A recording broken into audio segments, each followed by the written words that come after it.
नारायणं नमोलोय सर्वसाहुणं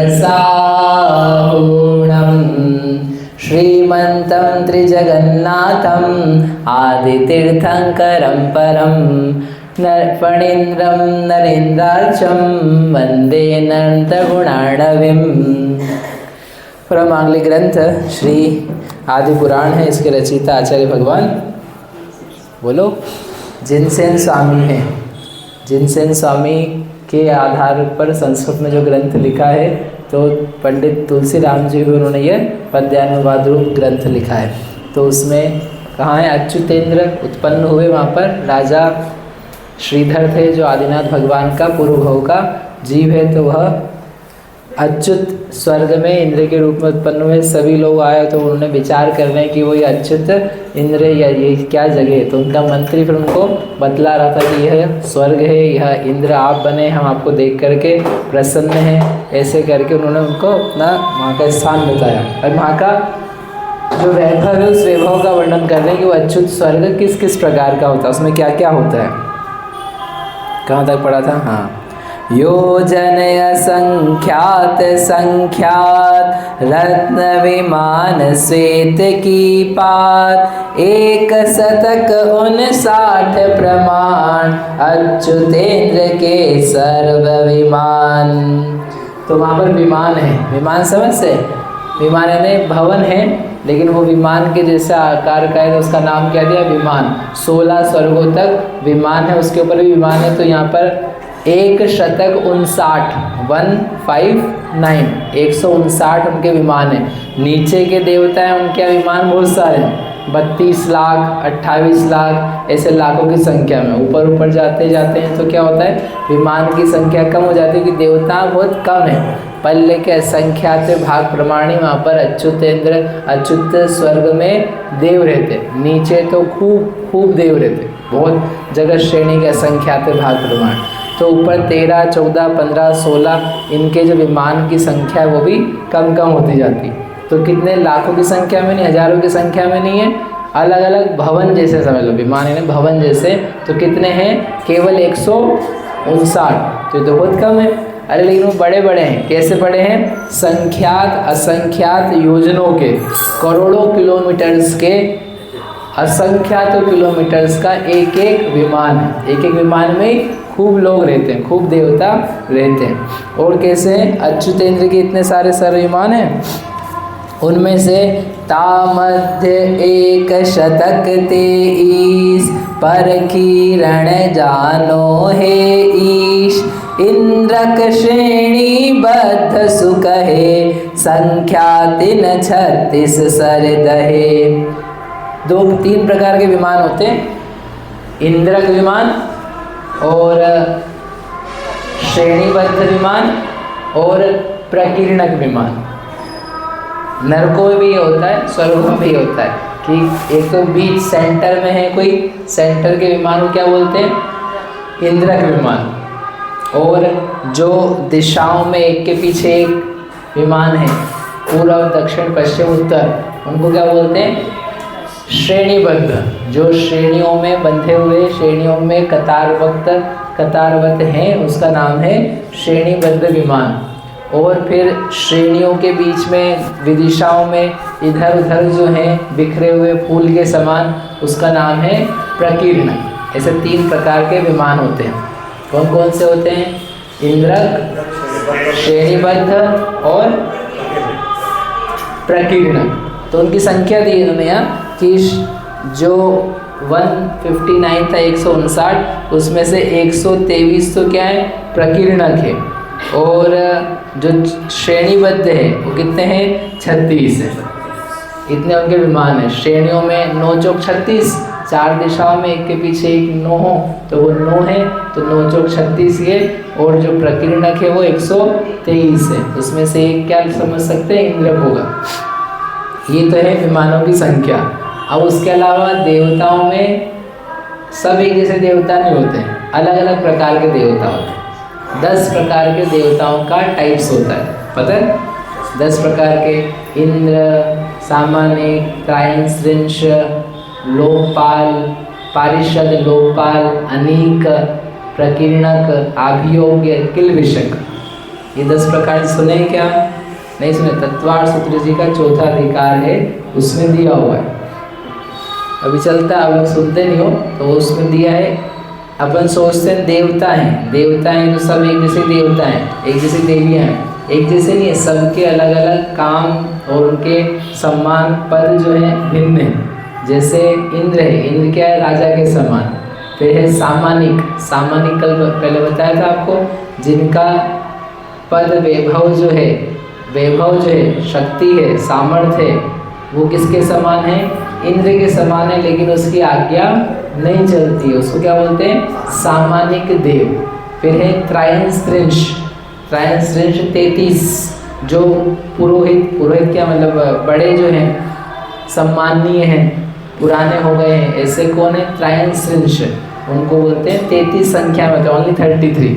फिर होते हैं पारिषद, पारिषद यानी जो अपनी सभा के लोग हैं, परिषद होती है ना, समिति, नगर निगम परिषद है, ऐसे वहाँ नगर निगम नहीं है, वहाँ पर इंद्र की सभा है, तो सभा में बैठने वाले जो सम्मानीय लोग हैं उनको बोलते हैं पारिषद। फिर होते हैं लोकपाल, लोकपाल यानी कोतवाल के जैसे, तो 4 लोकपाल होते हैं। फिर अंगरक्षक, जो इंद्र के आजू बाजू खड़े रहें, रक्षा करने के लिए दिखते रहे सिपाही जैसे, तो उसका नाम क्या है? अंगरक्षक। और है अनीक, अनीक कल बताया था आपको। अनीक क्या होता है? अनीक, हाँ नहीं याद है? सेना, सेना, सेना क्या बोलते हैं? अनीक, 7 प्रकार की सेना, तो उसका नाम है एक शब्द में अनीक। तो ये सब जितने लोग हैं ना, ये तो सब है पदों पर स्थित। जैसे अपने यहाँ भारत की जनसंख्या कितनी है? बोले 1 अरब सवा अरब जितनी जनसंख्या, तो जनसंख्या में PM 1 है, CM 33-56 जितने भी वो हैं, और फिर उसका मंत्रिमंडल है, फिर परिषद के लोग हैं, कोई उसके बॉडीगार्ड्स हैं, राइट, कोई पुलिस वाले हैं, और कोई लोग सेना में हैं। तो ये तो सब क्या है? सरकारी पदों पर, इनको सम्मान की दृष्टि से बड़े रूप से देखा जाता है। इनको छोड़ करके बाकी सब कौन है? सामान्य जन, प्रजा, प्रजा है, तो प्रजा को बोलते हैं प्रकीर्णक। ये सब सामान्य लोग जो है वो प्रकीर्णक है, ठीक है। गिनती के सरकारी पद तो कितने रहते हैं? गिनती के हजारों लाखों की संख्या में, बाकी करोड़ों अरबों तो लोग कौन है? प्रकीर्णक। उन प्रकीर्णकों में भी, प्रजा में भी कुछ तो हैं हल्के, मतलब जिनको कहते हैं नीच काम करने वाले, नीच मतलब धोबी, प्रेस करने और चप्पल जूते का काम करने वाले, ऐसे वहाँ पर भी वाहन जिनको बनना पड़ जाता है, जिनका काम इस प्रकार का, उसको बोलते हैं आभियोग्य। क्या बोलते हैं? आभियोग्य, जिनमें कम, जिनका सम्मान कैसा है? कम है, सामान्य जनता से भी कम है। और उसके लास्ट में है किल्बिषक, जिनका मन कलुषित रहता है, जिनके मन में संक्लेश रहता है, काम भी अच्छे वाला नहीं करते, सोच नहीं पाते, हल्की बुद्धि के, ऐसे वहाँ देवता होते हैं। समझ रहे आप? ये नहीं समझना कि सब देवता होते तो बिल्कुल अच्छी बुद्धि और अच्छे ही काम करते, वहाँ भोगी विलासी और उसमें लगे रहने वाले ऐसे किल्बिषक। तो ये नीचे के 3 है, ज़्यादा संख्या में होते हैं। 10 टाइप हो गए ये। कितने टाइप हुए? 10। इंद्र, सामान्य, त्रयंस्त्रिंश, पारिषद, लोकपाल, अंगरक्षक, अनीक। तो ये कितने हुए? 7। तो ये 7 तो हैं सरकारी आदमी, है ना, इनका कोई स्पेशल टाइटल है, इनकी संख्या गिनती की है, संख्याती है। और उसके बाद में 3 कौन है? प्रकीर्णक, आभियोग्य, किल्बिषक। तो ये 3 क्या है? ये सामान्य जनता, उसमें भी हल्की जनता और हल्की जनता, 3 प्रकार के सामान्य लोग, ठीक है। अब ये क्या बता रहे हैं कि देखो ये 10, मतलब इससे ये समझ में आना चाहिए अपने को कि अपन सोच रहे कि स्वर्ग मिलेगा अपने को तो खूब मज़ा आएगा। मज़ा तो क्या आएगा? तभी तुम वहाँ पे किल्बिषक बन गए, तो यहाँ तो फिर भी तुम्हारी इज्जत है, वहाँ तो इतनी भी नहीं रहेगी सामग्री मिलेगी अच्छी, रोग नहीं आएगा, पत्नी बच्चे नहीं, पत्नी मिलेगी, कोई आपको छींक कैंसर बीमारी नहीं होगा, कल्प वृक्ष से सुख मिलेगा, घर मिलेगा रहने को, लेकिन इज्जत जो है वो कोई बहुत मज़ेदार नहीं मिलेगी। उससे आपकी इज्जत यहाँ जाता है, सोचना कहाँ जाना, स्वर्गवासी की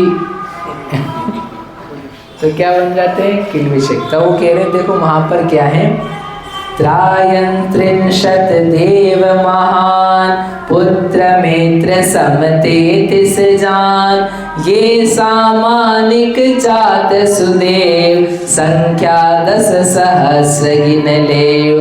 त्रायंत्रिंश देव हैं वे महान हैं, और जो पुत्र मित्र के समान हैं वे सामानिक देव हैं, उनकी संख्या कितनी है, 10,000।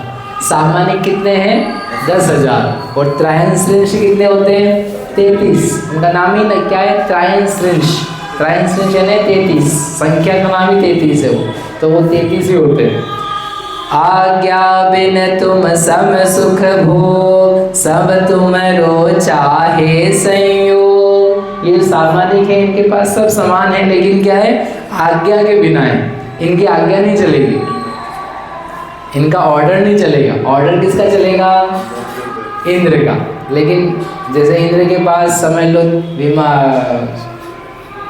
मुकुट है, हार है, बैठने का सिंहासन है, तो जैसे इसके पास है वैसे इन लोगों के पास भी समान टाइप की सामग्री है, लेकिन सामग्री समान होने पर भी विमान के लोग इसके अधीन भी लोग नमस्कार करें, लेकिन आज्ञा ऑर्डर किसका चलेगा, केवल इंद्र का चलेगा। ऐसे ये हैं।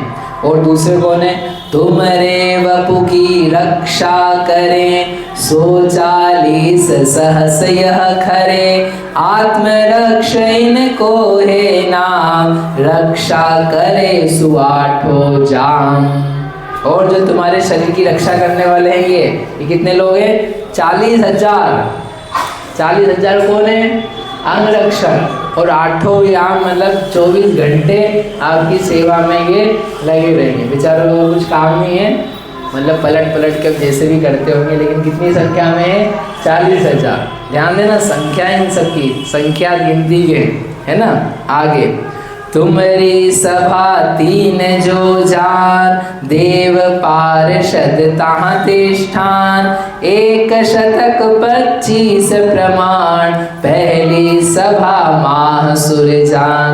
और वो जो परिषद होती है, तो परिषद भी 3 होती है, अभ्यंतर, मध्यम और बाह्य, 3 प्रकार की परिषद है। जैसे अपन समझ लो विधानसभा गोल घूमी हुई एक सभा, फिर उसमें एक और उसमें एक और, ऐसे गोलाकार बना, जैसे ही बनाओ तो वो जो अभ्यंतर परिषद के लोग हैं, उसके बाद बीच के लोग हैं, और फिर एंड में बैठने वाले। ऐसा भी ना, हमको तो आगे बैठना है, तो हर कोई ना आगे बैठ सकता है, जिसकी इज्जत ज़्यादा है वो, मतलब ये ज़्यादा करीब है, ये थोड़ा दूर है, और ये और ही दूर है। राजा ने जानता है, लेकिन ये दूर दूर वाले, तो ऐसे वहाँ पर परिषद है पूरी। जैसे मनुष्यों में व्यवस्था रहती है, वैसे काइंड ऑफ वहाँ पर व्यवस्था रहती है। तो कहना ऐसे परिषद के जो 3 देव हैं, तो उसमें से पहली परिषद में है 125 देवता, जस्ट ज़्यादा बड़ी परिषद है ना बनानी, 125 देवता। फिर द्वितीय सभा द्वैत 250, 5 शतक तीजी में वास, दुगना दुगना कर दो, 75, 150 और 125, 250, 500, 125, 250 और 500, ऐसे वो सभा के लोग हैं। और कौन है, लोकपाल चव सुख की रास, कोटपाल सदृश शोभास। जो लोकपाल है वो कितने हैं, 4 दिशाओं के 4 लोकपाल। कैसे, वो कोतवाल के समान। जैसे अपन डीजी क्या बनता है, डीआईजी कहते हैं, तो अलग अलग पश्चिमी क्षेत्र का, उत्तर क्षेत्र का, ऐसे वहाँ पर भी क्या है, 4, पश्चिम उत्तर दक्षिण पूर्व, उनके 4 एक लोकपाल हैं। अब ये तो हो गया इनके सब व्यवस्था मैनेजमेंट का। इनके घर का क्या, इनकी पत्नियां वगैरह क्या है, 32 तिन के नार, रूप सो तिन को अपरंपार। एक देवता की कितनी है, 32 पत्नियां। इंद्र की नहीं बता रहे, सामान्य से देवता की 32 पत्नियां। सुने आप, कितनी मिलेगी, 32, अगर जाओगे ऊपर तो हो 32। अरे अच्युतेंद्र के 8 महान, पटराणी वर रूप निधान, द्वे से 50 रानी गिनो, तिन पर एक पटरानी भनो। अब ये वाक्य अपन कल पढ़ेंगे कि इसकी पटरानियाँ हैं। कितनी पटरानियाँ हैं? 8 पटरानियाँ। और उस 8 पटरानियाँ में भी क्या है? 250 रानियाँ हैं, उनकी एक पटरानी है। 250 रानियाँ हैं तो कितनी हो गई?